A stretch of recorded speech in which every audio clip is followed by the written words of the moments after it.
Consumerism blindfolds the masses, surely in a sweeter way than the Church's brutal knowledge prohibition that was enforced by the Inquisition and endless witch hunts.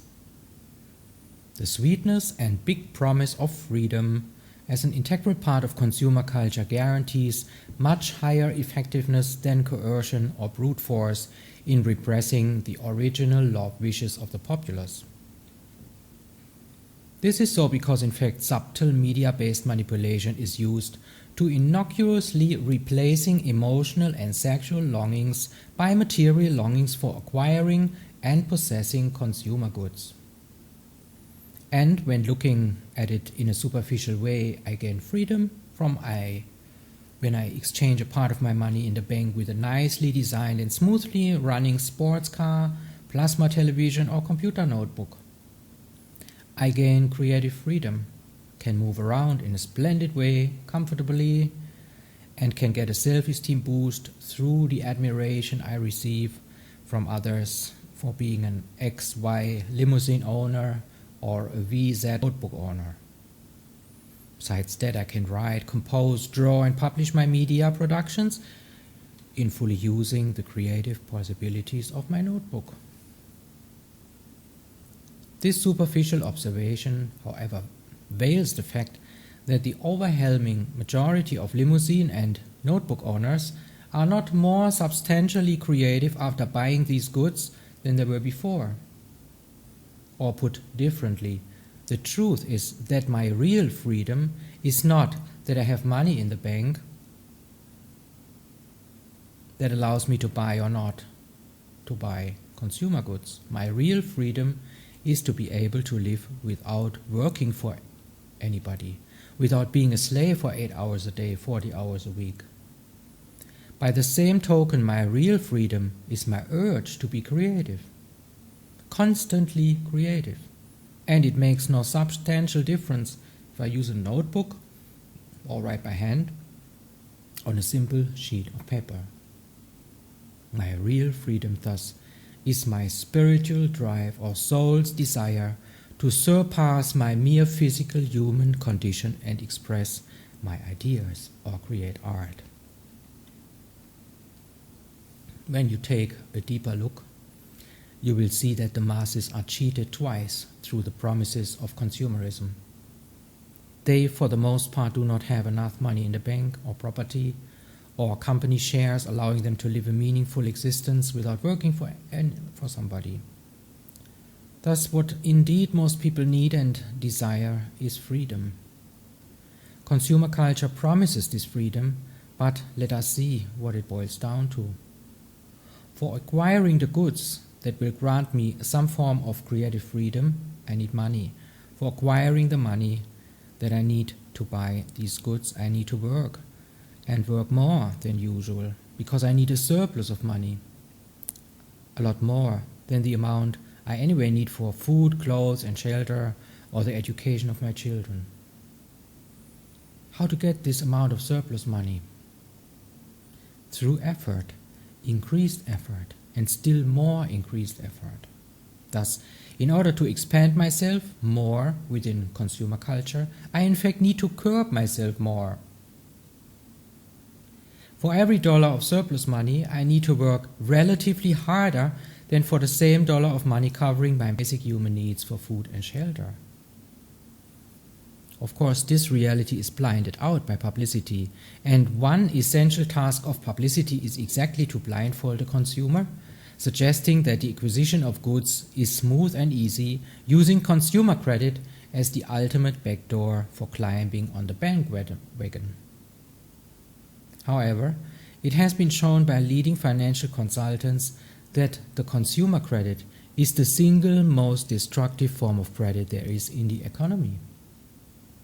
This is so because the consumer credit, contrary to the business credit, is not backed up by an increase in productivity, but in the contrary needs a constant, almost superhuman effort to produce the surplus of financial resources needed to pay back the credit. It is a time bomb. This is so much the more embarrassing when the duration of the credit surpasses the average life span of the consumer good. For example, when my computer notebook is trash after 2 years because of the swindling progress in IT technology, and I need 4 years of credit duration to finance it, I will use 2 years of my life to pay for something that I do not use anymore, and that does not give me any more freedom or creativity value. Of course, you may still use your notebook, but you are highly incited to sell it for a very low price and buy a new model using another consumer credit. This is how, in very credit-intensive consumer cultures, such as the United States, people who seem well-to-do on first sight actually are often caught in a net of credits that, if the slightest thing happens that disturbs the credit payback cycle, the card house crashes and people who were enjoying life yesterday today plan to suicide themselves. It is not a Marxist idea, then, to say that this system incarcerates the ignorant masses in pretty much the same false beliefs than previously the religious caste did with their endless taboos. Marx and Engels have brilliantly analyzed the destructive effects of capitalism, but acting on these insights brought about governmental regulation, prohibition and coercion, unfreedom, persecution and even torture. And all this justified by the initial intent to prevent the masses from indebting themselves destructively. That's how it goes. These policies were wrong and ineffective because they disregarded the basic human need for distinction and the readiness of human beings to give sustained effort and even sacrifice themselves for a higher quality of life, a higher social status, academic or scientific distinction, opportunity for travel, more popularity or greater circle of friends and acquaintances. Clearly, these values are non-commercial, and what the communist ideologies have overlooked is that the human being does not per se strive for money or for accumulating money or other riches. What people strive for is the creative freedom that wealth brings, and they do so with very good reasons. With the main reason, namely, that this freedom is real freedom and not the fake freedom of consumerism. Modern culture has no idea of how to live a happy life. It replaces true happiness with fake values that suggest consumer satiation being the ultimate enjoyment in life. I have a new car, refrigerator and air condition, a home theater, and the walls in my garage covered with books. I am a well-read and cultured person. I work hard and enjoy porno in my free time. I am married with a wife and 3 children. My wife works, my children go to school. I am a happy citizen. I have a family. I have values. I have convictions. I have possessions. I have. Possession-based lifestyle kills every form of culture. And when you look at modern life, you realize that it's not a culture, but a fake culture. That it's not based upon values, but upon fake values. And that the people on the stage are not humans, but marionettes. Postmodern international consumer culture is based upon the genocide of countless tribal populations who really knew what happiness is about and who lived happy lives, until they were massacred by value-based and principle-ridden modern citizens.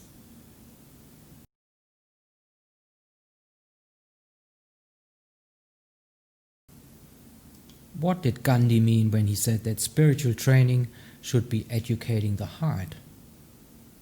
Gandhi was talking about raising emotional intelligence and holistic thinking. Worldwide democracy, as we all know, moves rather in the opposite direction. We will always have secret services, conspiracies, and persecutions, as long as we uphold the paranoid view that there is a greater force that shapes our individual destinies, instead of realizing that we are the only makers of our personal universe.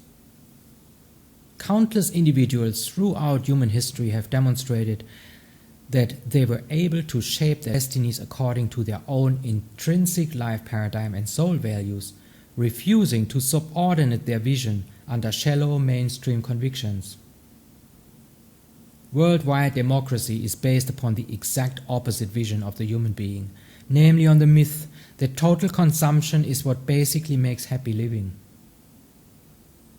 This goal, evidently serving economic interests, is largely veiled by a moralistic and fundamentalist cover paradigm and by a bulk of myths. These myths are observable phenomena and not only theorems, and they have a rather widespread, if not devastating, influence upon the non-reflective and consumption-prone mass mind. And when this is true for adults, how much more children are affected by this ultimate postmodern form of mass hypnosis. Out of a large number of myths, I will select a few and shortly present them in this last part of the theoretical first part of this study.